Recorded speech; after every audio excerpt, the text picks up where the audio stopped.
家好，欢迎来到我的频道。今天教大家自制酸角酱，这个是在泰国和越南料理中不可或缺的一个酱料。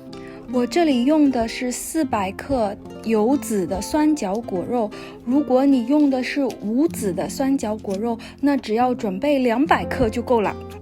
把酸角果肉掰成小块，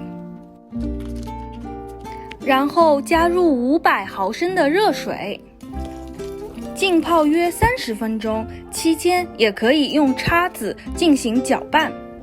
等水温带凉之后，可以用手给果肉做一个按摩，把果肉全部都挤出来，把籽取出来放在一边。接下来我们就对果泥进行过筛。过完筛的果泥其实已经是酸角酱了，可以马上使用。记得一定要把筛子底部的果酱也给刮下来。为了使酸角酱可以储存更长的时间，我们在这里对酸角酱进行加热，大约5分钟的时间，煮沸即可关火，倒入密封罐里储存。